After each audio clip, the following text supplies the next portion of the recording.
വിനായകൻ എന്ന് പറയുന്നത് കേരളത്തിന്റെ പൊതുശല്യമായി ഇപ്പം മാറിക്കൊണ്ടിരിക്കുന്ന അവസരത്തിൽ ഒരു ഡ്യുവൽ പേഴ്സണാലിറ്റി, ഡ്രഗ്സിന്റെ അമിതമായ ഉപയോഗം കാരണം ഡ്യുവൽ പേഴ്സണാലിറ്റി കാണിക്കുന്ന ഒരു വ്യക്തി എന്നുള്ള തരത്തിൽ പോലീസ് സ്വയം കിട്ടിയ പരാതിയുടെ അടിസ്ഥാനത്തിൽ കേസെടുത്ത് ആ മാതൃകാപരമായിട്ടുള്ള ശിക്ഷാ നടപടികൾ സ്വീകരിച്ച് സൈബർ ആക്ടിന്റെ എല്ലാ ശക്തമായ നടപടികളും കൈക്കൊണ്ട്, ക്രിമിനൽ നടപടികളും കൈക്കൊണ്ട് മുന്നോട്ട് പോകുന്നതിന് പകരം വേടന്റെ വിഷയം വന്നു.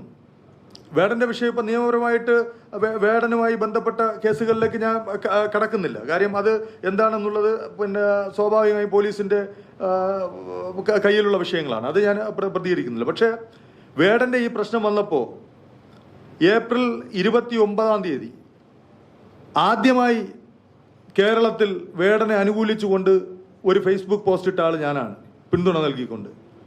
അത് അദ്ദേഹം ചെയ്തത് തെറ്റാണെന്ന് പറഞ്ഞ് ചെയ്ത തെറ്റിന് ക്ഷമ ചോദിച്ച സമയത്താണ് ആ ഫേസ്ബുക്ക് പോസ്റ്റ് ഇട്ടത്.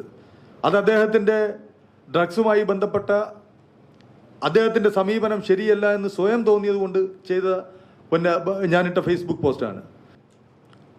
മയക്കുമരുന്ന്, മദ്യ എല്ലാത്തിൻ്റെയും ഉപയോഗം കൊണ്ട് ഒരു കലാകാരനെ നഷ്ടപ്പെടുന്നു എന്ന് മാത്രമല്ല, കേരളത്തിൽ ഒരു പൊതുശല്യത്തെ വളർത്തിയെടുക്കുന്നു എന്ന് മാത്രമല്ല, ഏറ്റവും അവസാനം വിനായകന് സംഭവിക്കാൻ പോകുന്നത് കേരളത്തിലുള്ള ചെറുപ്പക്കാരുടെ കൈക്കരുത്തറിയേണ്ട സ്ഥിതിയിലേക്ക് ഒരു നടനെ വലിച്ചിഴച്ചുകൊണ്ട് പോവുകയാണ്.